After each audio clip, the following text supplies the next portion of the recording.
Well, after way too long, Press Play, the podcast from Real Resilience, dedicated to all things reel to reel, is back for 2024. All things reel to reel. Now, for me, the second half of 2023 is one I wish to forget, as I suffered a very close personal loss, and grief aside, it naturally took me away from everything reel to reel related, from the business servicing them to sales of tape, the webinars I run, and of course, this podcast. But I'm glad to say I'm back for 2024 with a number of episodes planned, some of which were canned from last year, and you deserve to hear them, and others that will be new content. The webinars are back after a break too. Tape syndromes, sticky shed, white powder, loss of lubricant, and all the other ills that affect archive tapes will be the subject of webinar number 16. It will be on 27th of January 2024 at 1500 UK time. Now it's live, so you can send your questions in to resiliencewebinars@gmail.com. That's all one word, resiliencewebinars, and we address these in the Q&A session at the end of the 90 minutes. I hope you can join me for that, and booking is via the Cademy website. That's Cademy, cademy.co.uk. When you get there, search for Real Resilience, or check the Real Resilience Facebook page, and there's an advert for it there. If you subscribe to a yearly membership, you can get to see it for free, as well as all the other webinars and videos as and when you like. In October last year, I was invited to deliver a presentation on the format to the UK branch of the AES, the Audio Engineering Society. Although it was in the UK and I had many people present in person, it also went worldwide on the web, and I was surprised and flattered that we had an attendance well into 3 figures, indicating the renewed interest in tape generally. I hope to get a recording of that presentation soon and will upload it along with the other webinars. Find the Press Play podcast on SoundCloud and our YouTube channel. Just search for Real Resilience. And so to this podcast, episode 25.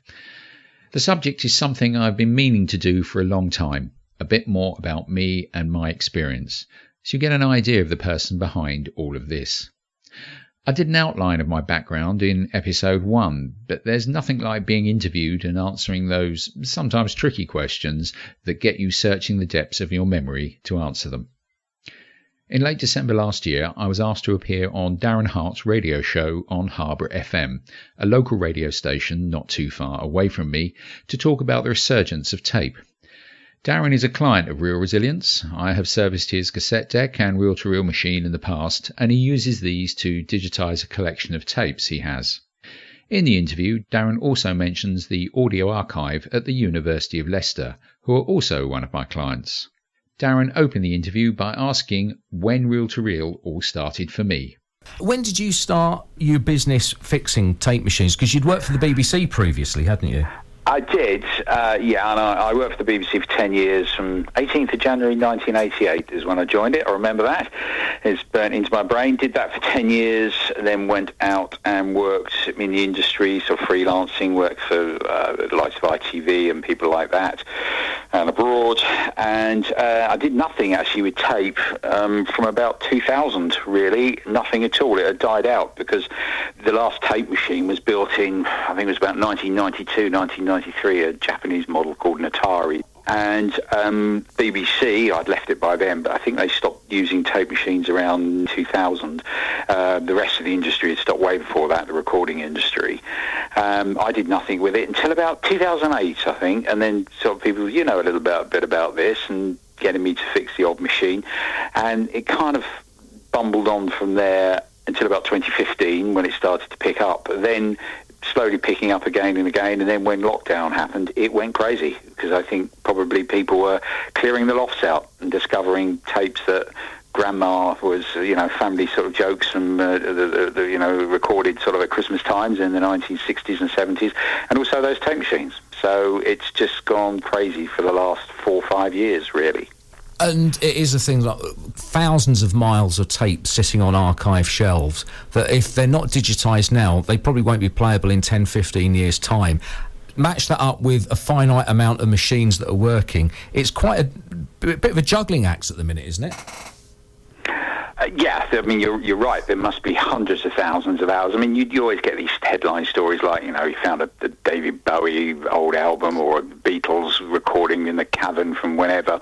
There's always headlines, but there's always the everyday. I mean, just as people are taking photos on their phones by the thousands every second across the world.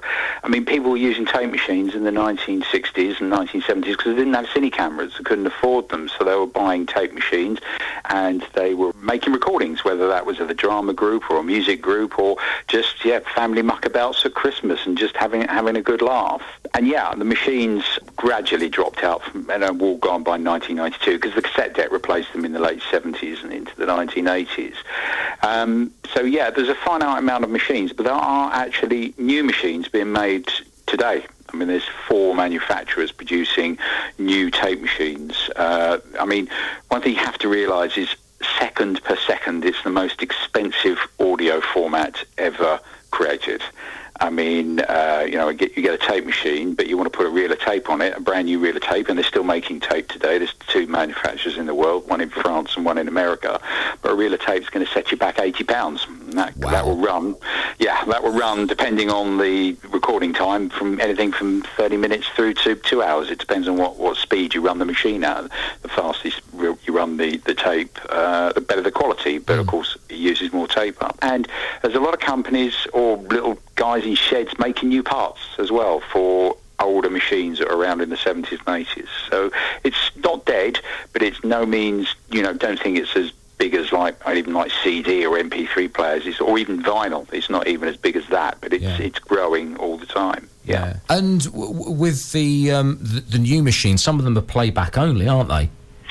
Yeah, I mean, there's 4 manufacturers. One of them is Thorens, the turntable people, and they make a replay-only machine, and that will set you back, I think, the princely sum of about £14,000.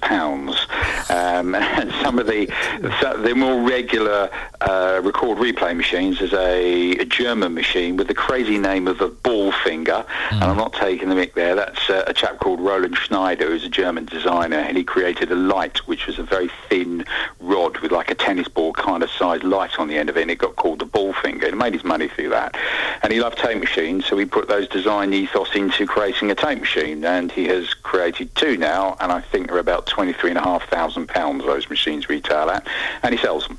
And then all the way up to, there's a guy an Australian guy in Greece called Kostas Metaxas, and he makes machines that will set you back £80,000, and he sells them.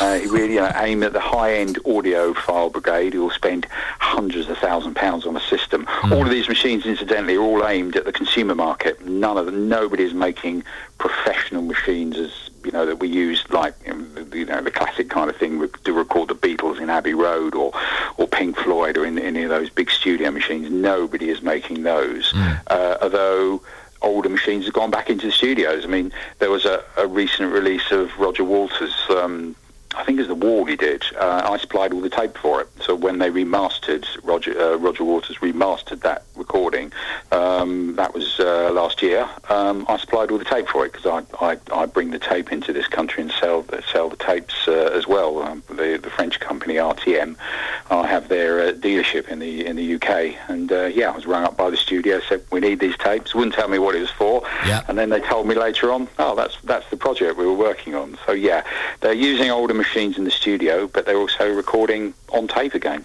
And these tapes that you can buy brand new, are they based on things like the BASF LPR 35 from 50 plus years ago? Oh, your formulations. Yeah, they are. All of the formulations, which we call modern tape, which frankly date from about 1980s, are either German, which are AGFA, BASF AGFA, like BASF cassettes, if you're a certain age and you remember those, or a thing that was called Ampex, were one of the major, actually they were an American company that were the first people to produce a viable tape machine after the Second World War in the 1950s, and they produced tape as well. That was then bought out by a company called Quantigy, but they are the 2 formulations that these companies, a company in America called ATR produced the Ampex Quantigy format, and then there's a company in France called RTM who make the German formulation from BASF AGFA. I mean, I asked them, I said, well, you know, well, how long have you been doing this? And they said, oh, we've always been making tape. I said, why? And they said, look at the back of your credit card.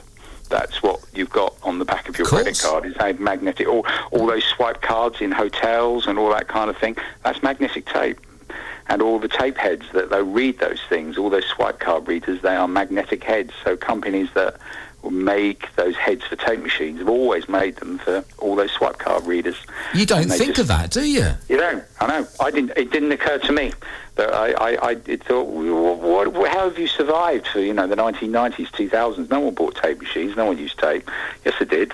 Look at the back of your credit card. Do you know what I can remember years ago? I come from Welwyn Garden City. It's still there, John Lewis's. And John Lewis's price stickers had a strip of 1/4-inch tape on them that was red with a head. Yes, that's right. So all of those, that's magnetic tape. Yeah. And so indeed, you look inside of a hard drive. The early hard drives are all magnetic discs. They're effectively a disc, but they're effectively magnetic tape. Yeah. So it's not gone away. It's just sort of come back into the forefront as what we know as reel-to-reel tape. Yeah. And the cassettes as well. They've come back as well, which is crazy. It is crazy. It's great. I've got to digitise my cassettes at home because there's a box of them in the loft from my days in commercial radio and one thing and another. They need digitising. I'm going to need the hardware to do it on, say, cassette deck. That's my project for 2024 is to try and get that lot sorted. So is most of the work that you do, is it for archives such as the one that Colin runs at the University of Leicester? Is it mainly that? No, I mean, people are using tape machines in ways that I never even thought they would use them when, in the 1980s when I started in this business, it was the only professional recording format in the studio. That was all there was. Yeah, there was early computer systems, probably about the 1990s, and then there was a thing called DAT, D-A-T, digital audio tape started to come in. But that was really, if you wanted a professional recording system, you had to go reel-to-reel, so you just recorded on it. Now people are using those machines, things like tape loops, which you just have an endless loop of tape going around the machine. The film Arrival, Johannes Johansson, he was an Icelandic composer. He composed all the music for that film. He did the Theory of Everything, the music for that film as well. But on Arrival with is it Amy Adams, I think, and Jeremy Renner, it's aliens landing. All of the alien sounds were made on tape loops, and the point is, with a tape loop, you're going to get a slight amount of slippage. It'll never repeat itself, unlike a digital sort of file on loop. And he just uses loops of tape to go around in the studio and will record what they did, those sounds he recorded on the loop, just in a constant loop. So people are using them for tape loops. They're using them for, crazy enough, and it's really in Japan this has taken off. They're using them in performances. There's this 4-person group that uses tape machines, and this guy had one strapped to his chest like an accordion, and he's manipulating the tape sounds on there, and they're always using them sort of long stretches of tape going across the stage, and they're using as performance machines, not just a sound they make, but in actual sort of like visually. DJs are using them. There's a couple of well-known DJs who are, as well as vinyl, they're using tapes and to sort of do DJ sets on, as well as recording and also transfer.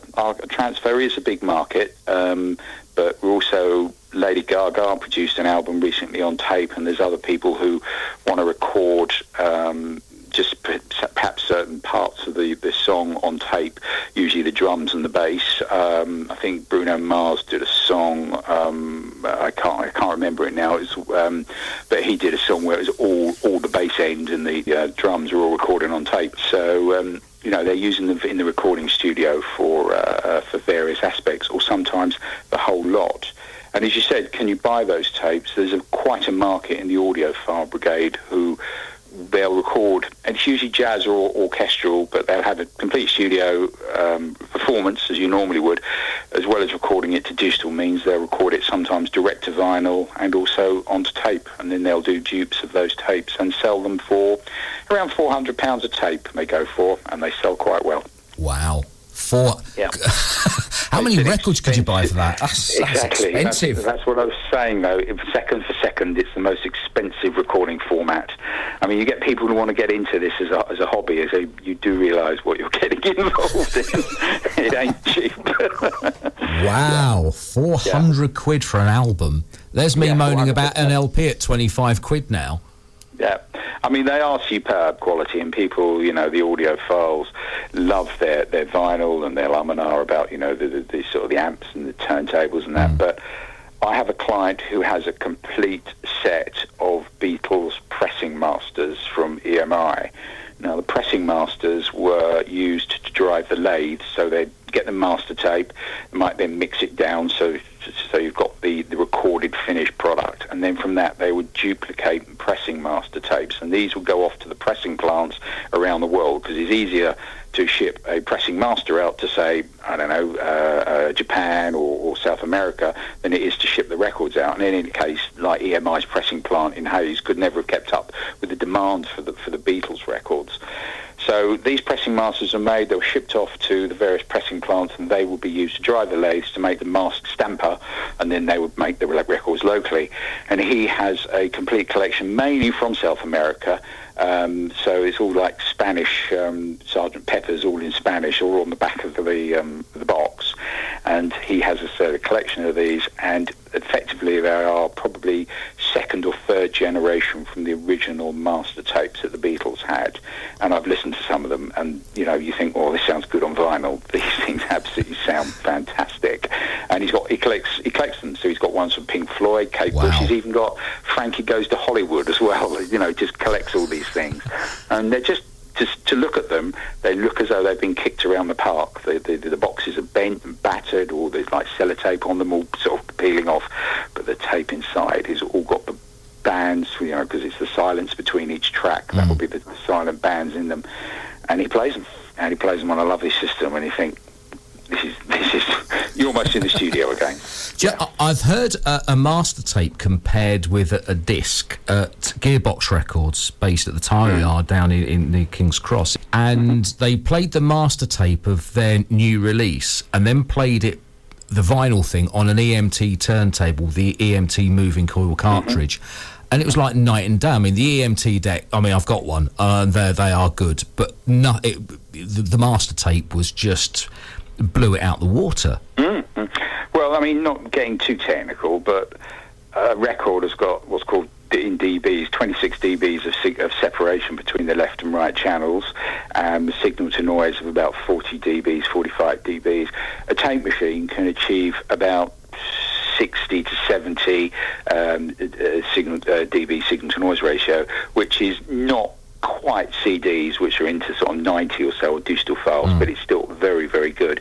And your channel separation's easily above 26. It's probably into about your 30s or 40s dB, and those just slight increasing numbers, doing your dBs and funny sums, really make a difference. And then, of course, it's just the frequency response, the difference, from the very low sounds, which vinyl always has a problem with because of the big waveforms, and they have to what's called EQ it and roll the bass off when they stamp the record, and then you add it on when you replay it.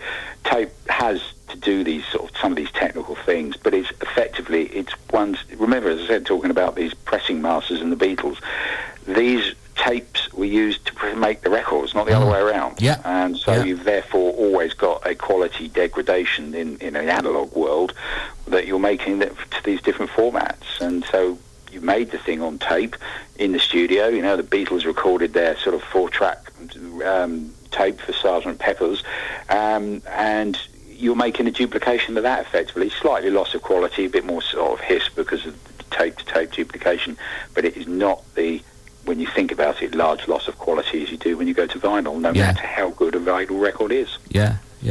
And I believe in the 1950s, I have a few tapes at home. They're at 7.5 inches per second, made by EMI for the consumer market, mono tapes, and apparently they were one-to-one transfers or from the master tapes. Not sure how true that is, but I believe they were quite close to the master tapes for commercial. You could go and buy them in the shops. Obviously, at the time, very, very expensive to buy. Yeah, I mean, they would have probably been mono, because again, you're getting into stereo and mono, and whether it's what's called half track or quarter track, and then, as you said, the different tape speeds. It is quite, to get your head around some of this is quite complicated. It's not like 33 and 45 of a record or a cassette, which runs at 1 7/8 inches per second all the time, and that's all cassettes ever did. So you've got all those things to contend with. So in the 50s, they probably would have been mono anyway, running at 3 3/4, for the simple reason that it would have been on a 5-inch reel, so you need to get a longer recording time on it. It also uses less tape, which means it doesn't cost them as much to make. But it does last. Properly looked after tapes. Easily, I've played tapes from the 1950s, and if they're on a machine that will look after the tape, it's perfectly good quality. Perfectly good. Yeah. And that's another thing with playing tapes back from the 70s and 80s is sticky shed syndrome, isn't it? That's a big problem. Ampex, Quantity, there's a particular tape brand called 456 they made. It's just their product line. They made it for about, 25, 30 years, and certain batches of it suffer from a thing called sticky shed syndrome. It's an American term. They give it these wonderful terms. But the biggest problem is tape consists of basically three things. It's your backing, which is, the earlier ones are acetate, and the later ones were polymer, something rather, I can't remember exactly. You got your rust, the oxide, which actually records all the audio information, and then you have to glue it onto that backing. And that is the problem they've got, is, like you've got sticky tape, and it's sort of 20 years old, and it's sort of all gone brown and just, like, falls off the paper. The glue has dried out and it doesn't do its job.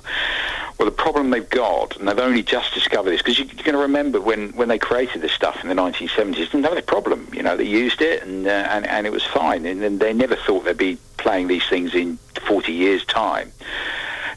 What happened was that the binder, the glue, absorbed moisture out the air, and it goes sticky. And as a result of that, when you play it, it effectively jams on the tape machine and scrapes the oxide off, and that oxide is your recording, and it goes.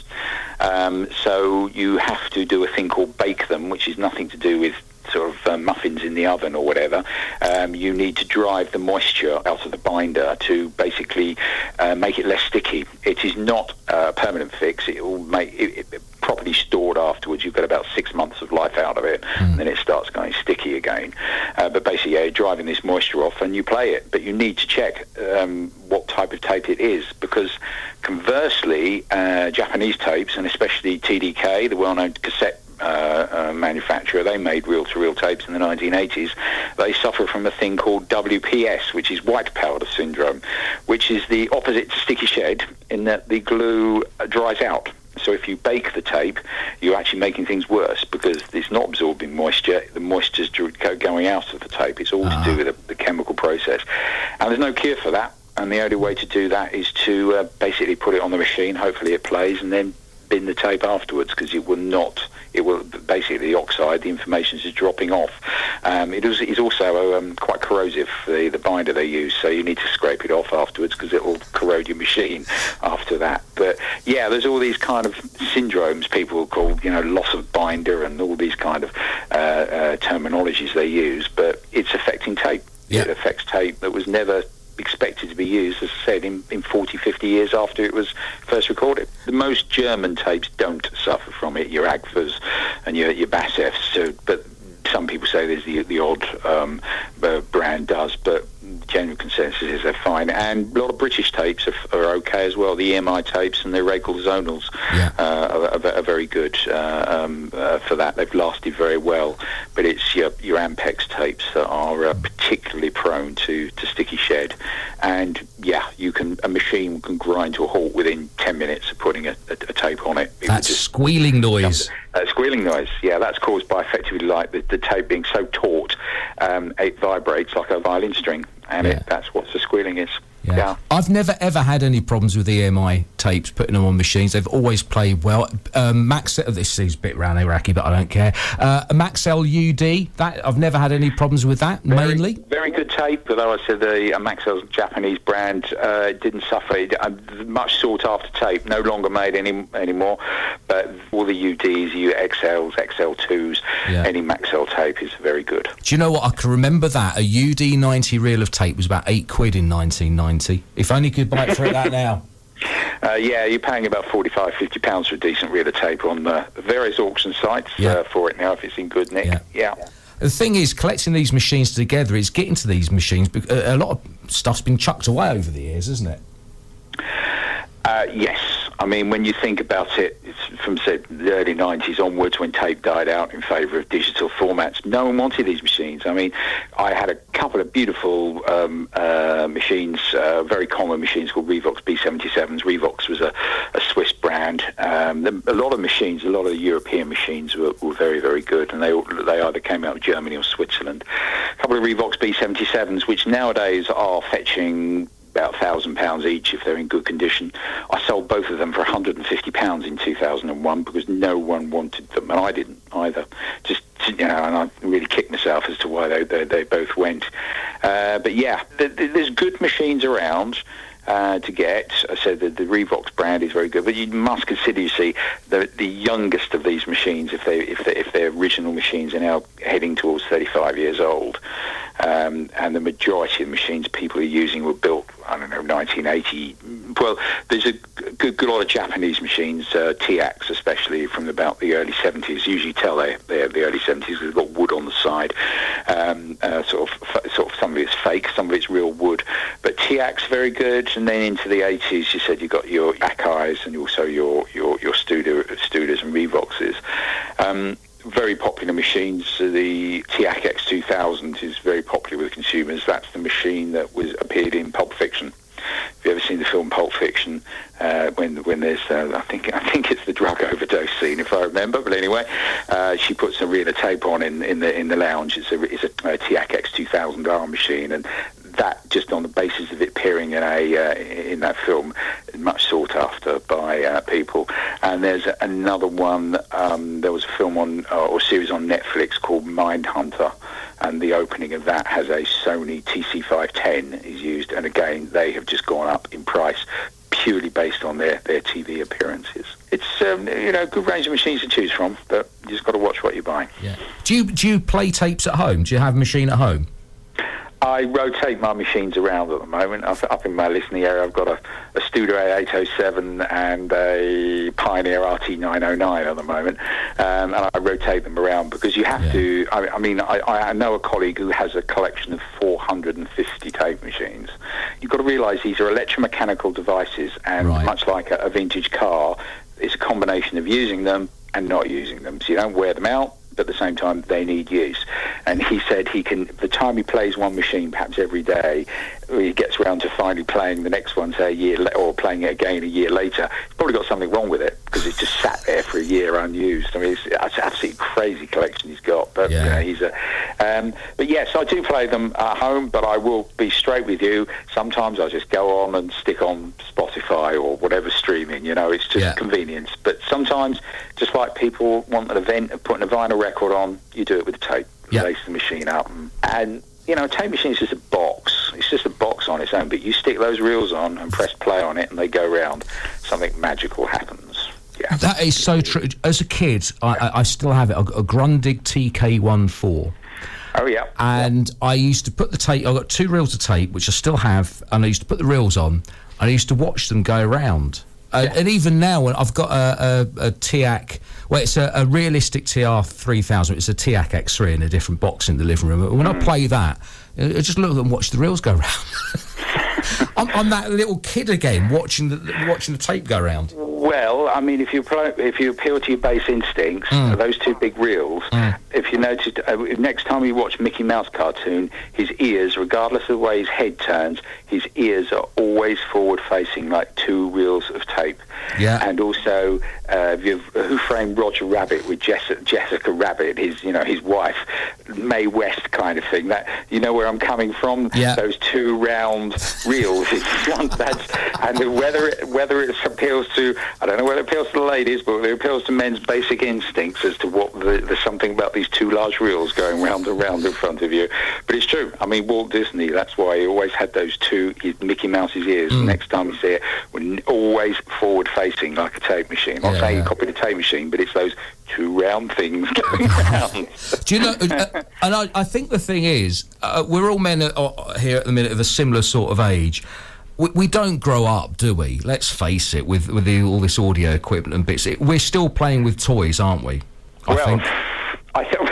Probably, yeah. I mean, I always hankered after tape machine, and especially when I worked for the BBC, because I sort of see these beautiful machines that I just loved working on. I worked on the other studio equipment and microphones and things, but I just loved the tape machines, and I never had one. And now I've got quite a collection, and I maintain them, and I think, it reminds me of at least going back into my 20s when I was hankered after those machines. Yeah. And you say you got a Pioneer RT909. I know you say that they're difficult to work on, but they are a thing of beauty when they're lit up. Well, there is the Pioneer Hi-Fi fraternity from the 1980s. They just love it. I mean, I've seen pictures of people's collections, of all this silver frontage with all those lovely blue meters, whether it's the amplifier or the tuner or the receiver, and there's a timer as well, and there's different models, and they just collect it all. And one of those was the RT909, which is again same vein, silver front and big lovely blue meters. They are lovely to look at. If you could buy a one that's frankly a load of junk, you're still going to be paying £1,500 for it nowadays. They're fetching £2,500 now, the pristine ones I've seen go for.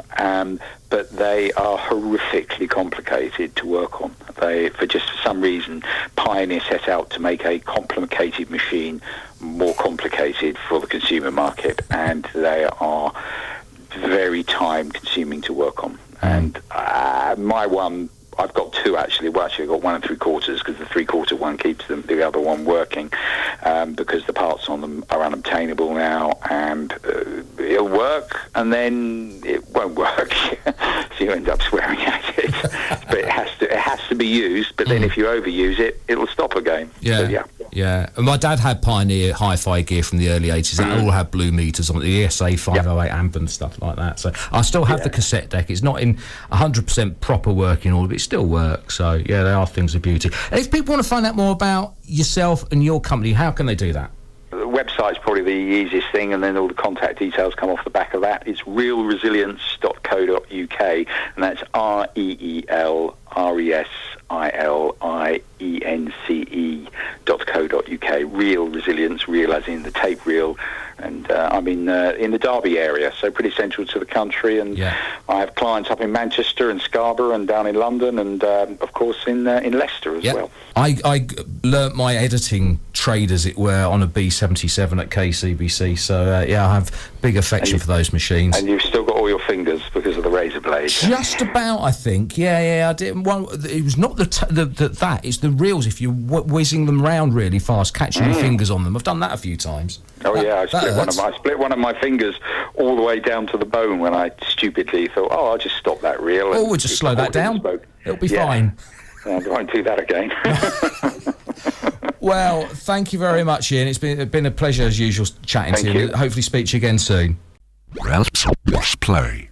My thanks to Darren Harte for giving me airtime on his Harborough FM radio show. I mentioned in the interview I sold RTM tape in the UK, and you can find this plus a range of other accessories for reel-to-reel machines in the shop on the Real Resilience website. Please take a look. And don't forget the webinar on issues with tape, sticky shed, white powder. We will go into greater depth on that subject than when I mentioned it in my chat with Darren. The webinar is at 1500 UK time on Saturday the 27th of January 2024. It's free to attend and watch again if you've taken out an annual subscription, or for a small charge, why not buy a one-off ticket to attend, and they're available from the academy.co.uk website. That's it, we're back up and running with episode 25 of Press Play, the podcast from Real Resilience, dedicated to all things tape and tape recorder, and I look forward to your continuing listenership throughout the coming year.